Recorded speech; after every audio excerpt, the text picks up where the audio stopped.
Le Sahel est aujourd'hui confronté à de nombreux défis. L'espace sahélo-saharien est devenu un arsenal à ciel ouvert qui alimente le narcoterrorisme. Malgré les crises qui le traversent, le Sahel reste une région extrêmement convoitée. Géopolitique du Sahel est un rendez-vous hebdomadaire dont le but est de mieux comprendre cette région et de cerner les enjeux derrière la rivalité qui oppose les grandes puissances pour son contrôle. L'émission est animée par Leila Gertal sur Radio Ifriqiya FM. Ifriqiya FM, bonjour. Merci de nous rejoindre pour un nouveau numéro de Géopolitique du Sahel. Nous nous pencherons ce matin sur cette campagne haineuse menée minutieusement par la France et alimentée par l'extrême droite française contre l'Algérie tout au long de ces dernières semaines. Une campagne qui s'apparente dans le fond et dans la forme un acharnement systémique relayé par un matraquage médiatique digne des propagandes d'un autre temps. Pourquoi l'Algérie suscite-t-elle autant d'intérêt? Pourquoi est-elle devenue la cible privilégiée des médias et politiques externes d'extrême droite française? Pour tenter de comprendre toutes ces questions, les scénarios qui se tissent surtout dans les abîmes et dans les coulisses, nous allons y revenir tout de suite dans Géopolitique du Sahel. Avec nos invités et nos consultants. Nous recevons donc dans nos studios ce matin Sami Qaidi, journaliste au quotidien Le Moudjahid. Sami, bonjour. Bonjour, merci pour votre invitation. Merci à vous d'être avec nous et bien sûr Abdelkader Soufi, consultant et à Ifriqiya FM et bien sûr professeur universitaire. Abdelkader Soufi, bonjour. Bonjour, c'est toujours un plaisir. Merci de partager. Nous recevrons tout à l'heure dans un petit instant par téléphone donc Ahmed Kateb qui sera également avec nous. Il est professeur universitaire et consultant à Ifriqiya FM. Monsieur, pour commencer d'abord, on a besoin de comprendre pourquoi, qu'est-ce qui a provoqué cette campagne médiatique. D'abord, Abdelkader Soufi, comme ça brièvement, juste pour une entame, parce qu'on a besoin de savoir qu'est-ce qui a déclenché finalement cette tire et cette campagne, parce qu'on va l'appeler comme ça, ça s'apparente vraiment à une campagne haineuse contre l'Algérie. Voilà. Au fait, moi, je présume qu'il y a 3 ou 4 facteurs qui ont fait que l'Algérie est mise comme étant un axe important dans cette politique haineuse française. Oui. D'abord, parce que dans la gestion de la crise, on gère une crise par une crise. Généralement, les Français ont tendance à gérer leur crise interne, donc à alimenter l'opinion publique française à travers une crise avec l'Algérie. Ça passe très très bien. Ça a toujours été le cas par rapport aux différents conflits historiques, mémoriels et j'en passe. Oui. La deuxième des choses, c'est que l'Algérie a été, pour les Français, le principal acteur du déclin français en Afrique de l'Ouest et en Algérie. Car économiquement, il y a une déficience, je dirais, importante dans les échanges économiques entre l'Algérie et la France. Aujourd'hui, la France représente quelques 2,2 milliards 300 millions de dollars donc d'exportation vers l'Algérie. Elle est très loin derrière d'autres acteurs tels que l'Italie, la France, la Chine, et j'en passe. Non, la France, elle est vraiment loin.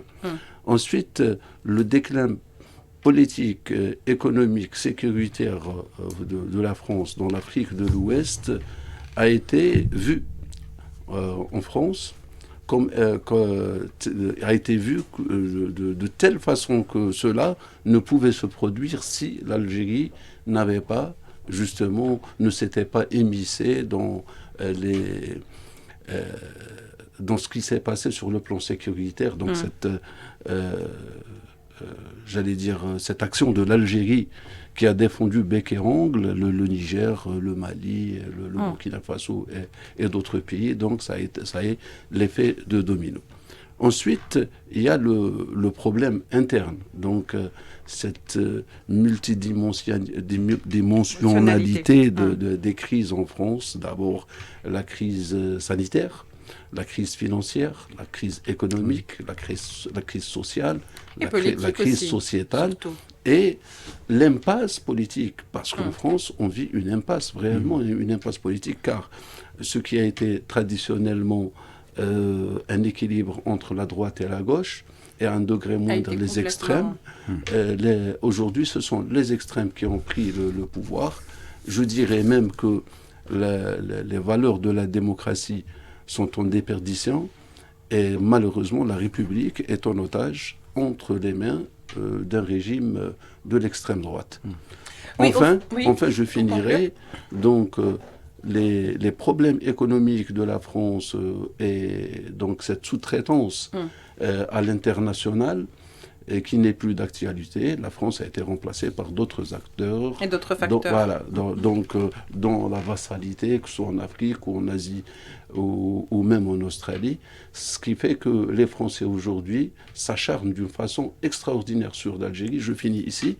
Oui. Ils pensaient qu'au retour en Afrique, ça aurait pu être très facile parce qu'il suffit de demander que les Africains s'agenouillent et ils font des... Alors que ce n'est pas le cas. Voilà. C'est ce qui fait que l'Algérie aujourd'hui est dans l'œil du cyclone. Dans le collimateur. Voilà. Le collimateur français, il faut le préciser. Non, pas français. De l'extrême droite. Qui a la même mise sur la politique France. Voilà. Ahmed Kateb, vous êtes avec nous ? Oui, bonjour, merci de nous rejoindre. Ahmed Kateb, je vous repose la même question d'une autre manière aujourd'hui. Selon vous, quels sont les principaux finalement événements ou éléments qui ont engendré cette campagne haineuse contre l'Algérie ? Parce qu'on peut l'expliquer par exemple par certains événements, qui par exemple l'arrestation de Sansal, qui n'a été un petit peu que, si vous voulez, le starter qui a fait, ou le prétexte tout trouvé. On peut dire aussi peut-être par rapport à l'écrivain aussi Kamel Daoud, tout ça peut être aussi, ou peut signifier, ou peut être un prétexte. Mais réellement derrière tout ça, qu'est-ce qui a vraiment motivé ou engendré ce genre de campagne haineuse contre l'Algérie ? Ok, tout à fait. Les affaires Sansal et Daoud ne sont que des prétextes, bien évidemment, parce qu'il faut remonter un petit peu dans le temps. La campagne anti-algérienne ne date pas de fin 2024. De sitôt. Bien sûr, on peut la dater de 2020 et il y a eu des phrases malheureuses, que ce soit celle du président français Emmanuel Macron, que ce soit celle de son staff gouvernemental, considérant que l'Algérie n'a jamais été une nation, qu'elle a été créée grâce à la France en 1830, etc., et que la nation algérienne n'a jamais existé et que l'Algérie actuelle fait dans la rente mémorielle et utilise la rente mémorielle dans ses relations avec la France. Alors, là, on a vu qu'il y a une sorte de marée haute et marée basse, une relation dents de scie. Tantôt c'est Macron qui monte au créneau, tantôt il revient à de meilleurs sentiments. Il y a eu, disons, une sorte de versatilité. Et ça dénote d'une instabilité politique et d'une instabilité en termes de prise de décision, évidemment. Pour un autre rappel, il faut voir, Macron parle lui-même de réactionnaire, d'international, excusez-moi, d'international réactionnaire, donc il ne croit pas si bien dire parce qu'elle existe même au sein de son gouvernement. Alors, le ministre, c'est un petit exemple, et pas des moindres, cependant, le ministre des Transports de l'actuel gouvernement Bayrou est le fils d'un ancien ultra de l'OAS à Oran.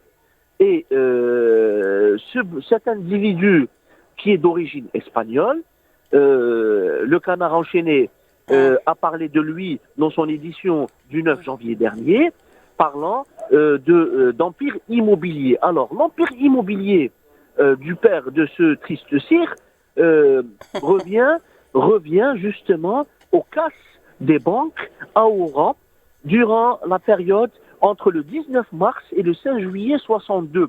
Le père de ce ministre s'est illustré par des casses, par des vols et par du brigandage pour amasser de l'argent aux dépens en volant les banques d'Oran. Donc, et vous voyez, on est en pleine réaction. Les Français, ou du moins une très large frange de la classe politique, qu'elle soit de droite, une certaine gauche, affiliée toujours à la SFIO, et l'extrême droite, bien sûr, le péniste, sont toujours dans cette logique Oui. de refus catégorique du recouvrement par l'Algérie Oui. de sa souveraineté nationale. Et là, ça motive des réactions, ça motive des actions. Et bien évidemment, la position algérienne qui s'émancipe des dictats français. L'Algérie n'est pas le Maroc.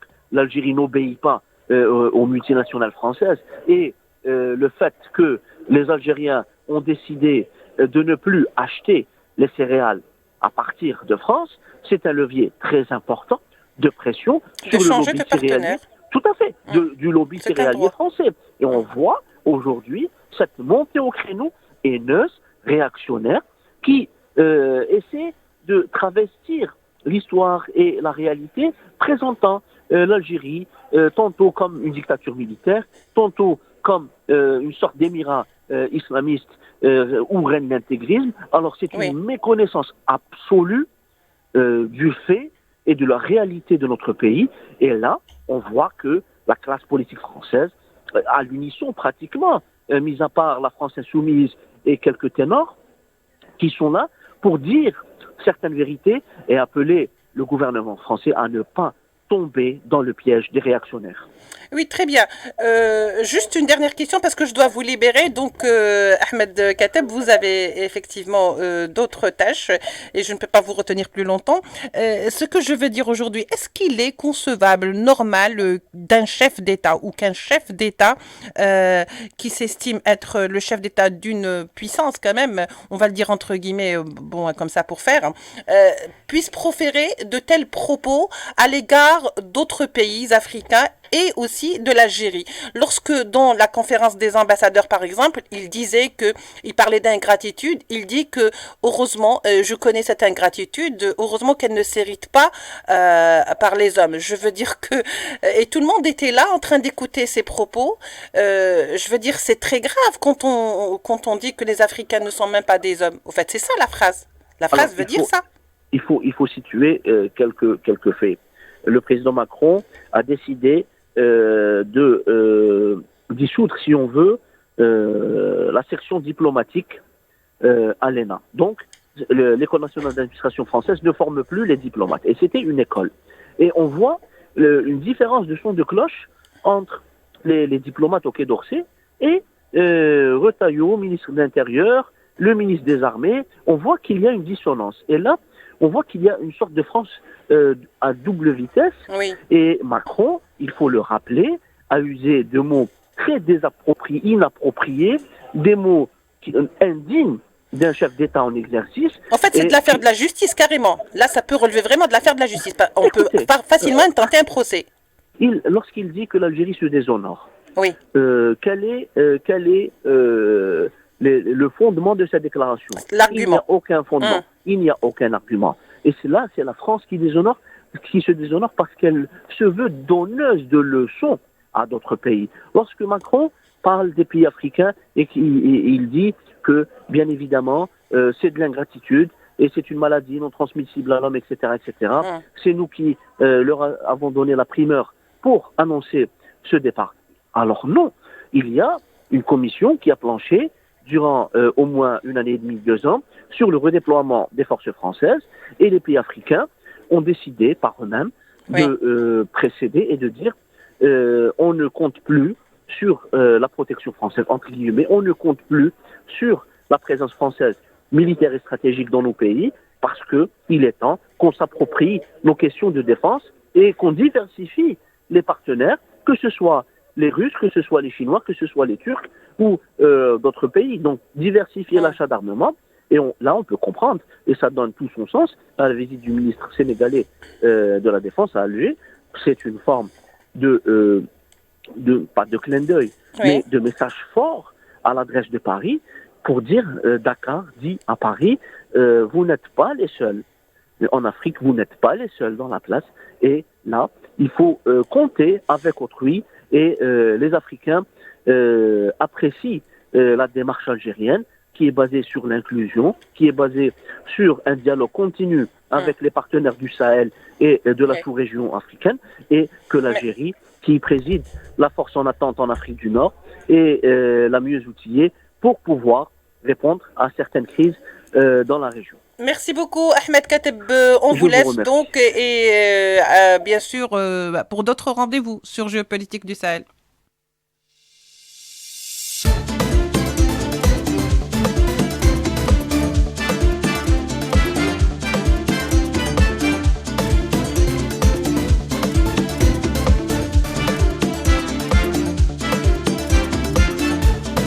Géopolitique du Sahel. Sur Radio Ifriqiya FM. Très bien, alors retour à Géopolitique du Sahel à Ifriqiya FM, continue le débat. Justement, Samir Qaïdi, on aura beau expliquer aujourd'hui ce qui se passe sur la scène médiatique, mais politique en France, finalement, cet acharnement où il n'y a pas un seul politique d'extrême droite qui n'ait pas réagi. Et on a vu que ce sont des propos vraiment véhéments à l'égard de l'Algérie. L'Algérie qui jusque-là, bien sûr, joue la carte diplomatique et reste dans un cadre très diplomatique.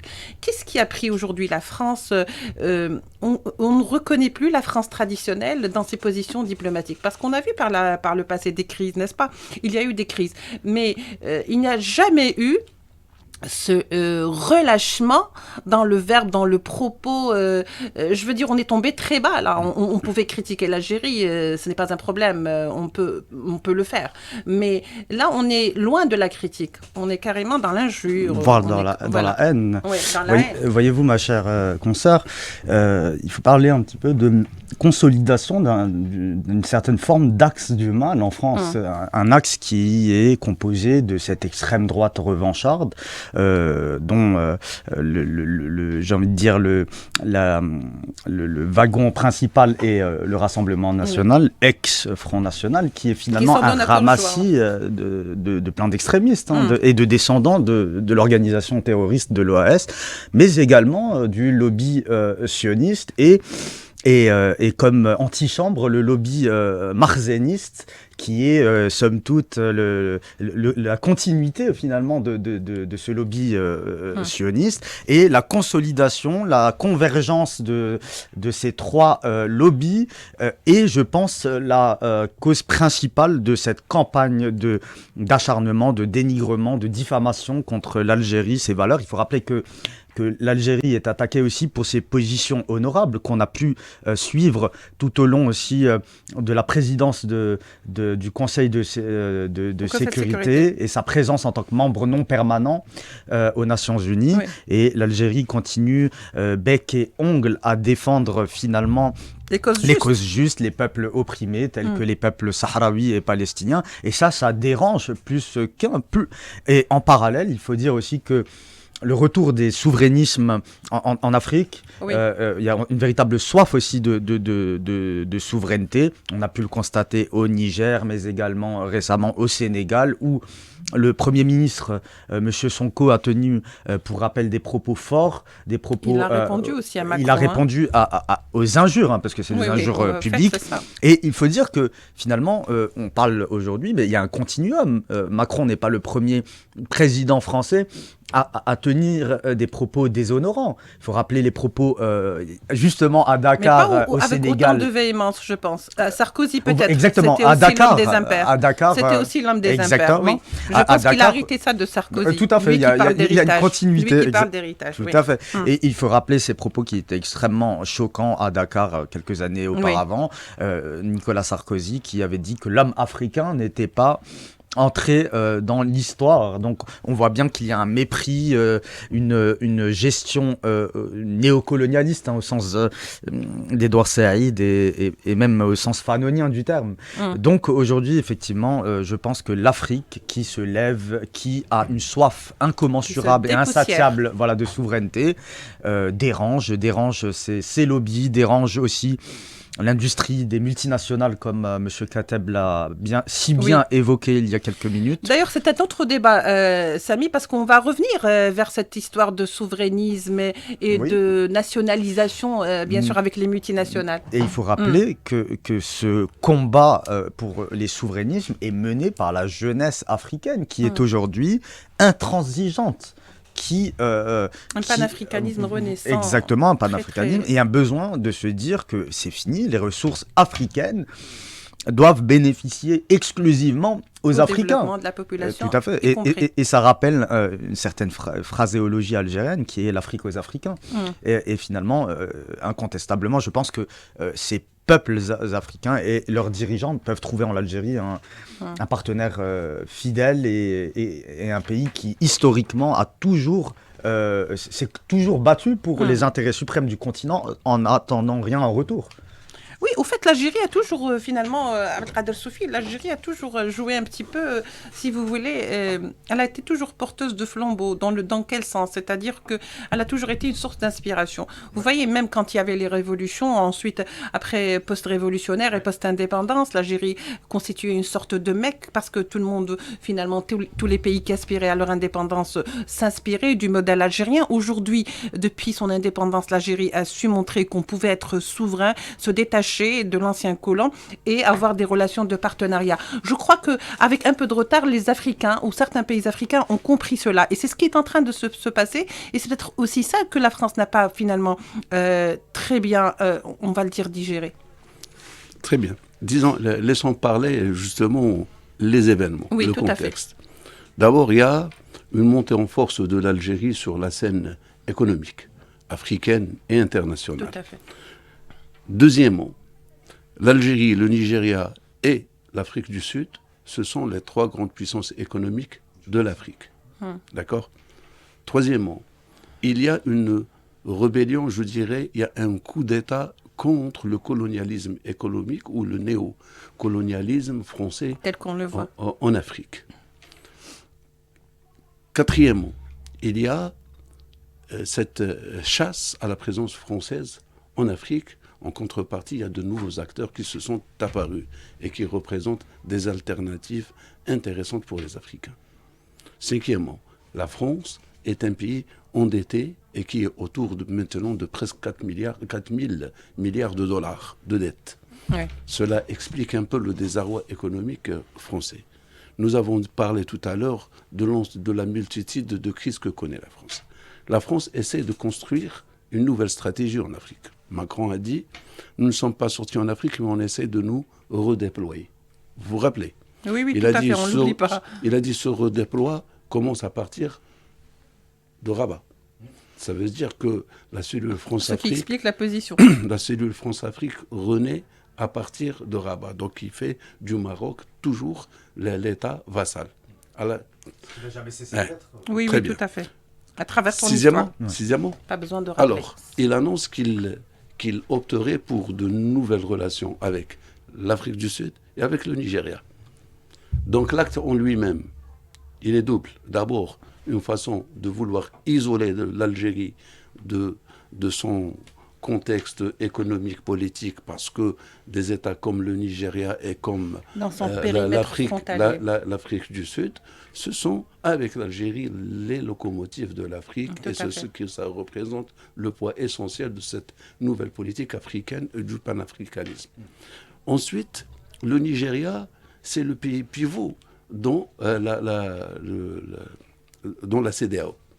Et ce qui fait que ce qui reste d'ici 2027, ce sont les Africains qui veulent sortir donc, dans les 3 régions du franc CFA. Ça veut dire la fin de la mainmise française sur l'économie africaine. Et pourquoi le Nigeria? Parce que le Nigeria est un acteur clé. Et rappelez-vous qu'à chaque fois que la France voulait se relancer en Afrique, elle a pris Rabat et elle a pris le Nigeria. Le Biafra, mais le Biafra, c'est le plus grand génocide qu'a commis les Français contre les Nigérians à partir du Gabon, je crois, avec la société Shell et les réseaux Focar. Donc, quand on voit le terrain à partir de cela, on comprend mieux pourquoi les Français s'acharnent contre l'Algérie et pourquoi ils veulent, détruire l'approche algérienne, car aujourd'hui, pour eux, c'est une condition sine qua non. C'est où ou c'est l'Algérie. Oui. Donc, s'ils veulent être là, il faudrait qu'ils fassent de telle sorte qu'ils font un containment de l'Algérie, qu'ils multiplient l'ensemble des crises aux frontières de l'Algérie et qu'ils isolent politiquement, économiquement l'Algérie de ces pays-là. Je finis. Le plus grand projet, l'un des plus grands projets algéro-nigérian, c'est le pipeline, le Nigal, le projet du gaz. Et donc... Le TSGP, le Trans-Saharan Gas Pipeline. Tout à fait. Et donc, à partir de cela, la France qui J'aime bien votre à l'anglaise, là. Mais, je veux aussi rajouter dans la droite ligne des propos de M. Sophie que l'Algérie constitue un rempart, un double rempart contre les visées néocoloniales françaises, un rempart idéologique, parce que l'Algérie a toujours prôné la souveraineté des nations africaines. Il faut rappeler le fameux discours de l'ancien président de la République, feu Houari Boumediene, qui était l'un des premiers à avoir compris qu'il fallait un nouvel ordre économique international, que l'enjeu n'était pas entre l'Est et l'Ouest, mais entre le Nord et le Sud. Puis l'Algérie constitue aussi un rempart de facto. Il faut rappeler que c'est Alger qui a pesé de tout son poids pour empêcher une opération néocoloniale au Niger en 2023, si je me rappelle bien. Donc finalement, l'Algérie a toujours pesé de tout son poids pour éviter que les visées néocoloniales s'attaquent à ce continent, un des continents les plus riches de la planète, il faut rappeler. Si ce n'est le plus riche. Si ce n'est le plus riche. Voilà. Et il est. Il est, effectivement. Et c'est ce qui explique ses appétits voraces. Et la richesse, elle est tant aussi en termes de ressources naturelles, mais en ressources humaines aussi. Vous savez, je parlais tout à l'heure au début, donc la France est abandonnée par les grandes puissances mondiales, notamment les États-Unis d'Amérique, qui avaient permis aux Français de jouer le rôle... de sous-traitance en Afrique, dans la région africaine, notamment le sous-continent, on va dire le sous-continent, mais aussi dans la région des Indes. Sauf qu'à un moment, on a vu que les Américains ont abandonné les Français, ne pouvaient plus leur donner de servitude, plutôt de logistique, ni d'information. Aussi, donc, aux Indes, avec le projet IMEC, le India Middle East Corridor américain, donc qui touche directement aux intérêts français, au même titre que c'est un projet parallèle à la route de la soie. Et ils ont fait capoter le projet des sous-marins avec l'Australie. Ceci... Le fameux AUKUS, c'est ça? Ceci dit que les Américains n'en veulent plus des Français comme État important. Pourquoi? Parce que cette politique française, qui à un moment voulait prendre l'Union européenne à son profit au détriment des intérêts américains, les Américains n'ont jamais accepté cela. Et en retour, ils ont de meilleurs sous-traitants tels que la Turquie, peut-être l'Allemagne, le Japon, c'est pour eux meilleur. Peut-être aussi que les États-Unis ont tout simplement voulu mettre la main à la pâte sans avoir besoin de sous-traitance et encore moins la française. Juste, messieurs, comme il ne nous reste pas beaucoup de temps, donc on voudrait conclure. Est-ce que vous ne pensez pas que finalement la France s'en prend à l'Algérie juste parce que, souffrant d'une crise interne à laquelle elle n'arrive pas à trouver d'alternative de réponse, on préfère externaliser cette crise et qui de mieux que l'Algérie? On l'a vu par le passé. Alors, je vous donnerai la réponse simultanément, mais brièvement. Pas que, pour la simple et bonne raison que j'estime que c'est plutôt une convergence aussi de haine qui se cristallise et qui est finalement cette alliance entre, finalement, comme je l'avais dit un peu au début, ce lobby sioniste, le lobby du régime tyrannique marocain et celui de l'extrême droite qui pour diverses raisons en fait veulent s'attaquer à l'Algérie, parce que l'Algérie représente une idée, celle de la liberté des peuples, celle de la souveraineté, de la défense inconditionnelle des peuples opprimés, mais également parce que l'Algérie a agi proactivement et a apporté beaucoup à la cause palestinienne. En fait, le slogan de l'Algérie à l'international, je dirais liberté, fraternité, égalité.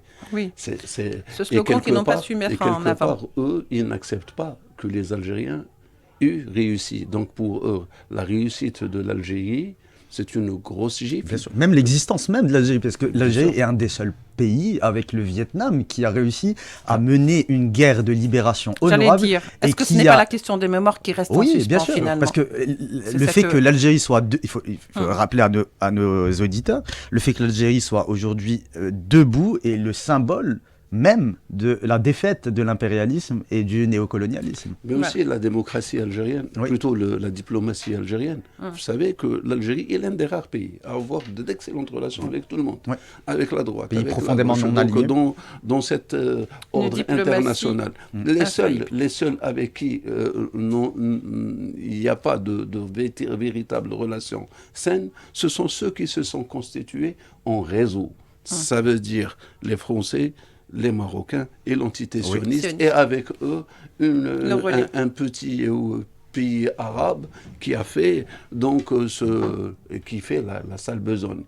Donc là, on comprend mieux le pourquoi des choses, et cette réussite de l'Algérie, malgré ce réseautage, l'Algérie a su défaire j'allais dire, tous les pièges, mais surtout a réussi à vaincre. La vigilance et la diplomatie sont peut-être le maître mot de l'Algérie. Il faut rappeler que les efforts constants de l'Algérie ont permis cette semaine de dégeler les avoirs de l'État libyen. Donc on voit bien que l'Algérie met à profit son appareil diplomatique. Et la semaine passée, elle a permis la divulgation des archives du Conseil de sécurité. Et par rapport aux avoirs de l'État libyen, on voit bien que l'Algérie met à profit... C'est peut-être un autre sujet qu'on va débattre, sur lequel on va débattre. Mais à profit son appareil diplomatique pour les intérêts suprêmes des peuples de la région, sans rien attendre en Parfait, parfait, monsieur. Désolé, mais le temps arrive à sa fin, on ne peut pas faire mieux.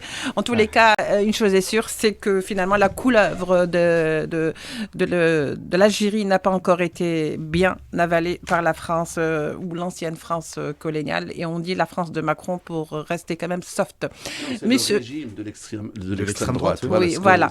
Donc, messieurs, merci Abdelkader Soufi d'avoir été avec nous. Vous êtes consultant FLRIA FM et professeur universitaire. Merci Samir Qaïdi d'avoir été avec nous. Quotidien, vous êtes journaliste au quotidien Al-Moudjahid. J'essaie de faire très vite. Et merci aussi à Ahmed Kateb qui était avec nous, professeur universitaire et consultant FLRIA FM. Merci à notre réalisatrice Aïcha Hammer. On se retrouve la semaine prochaine pour un nouveau numéro de Géopolitique du Sahel.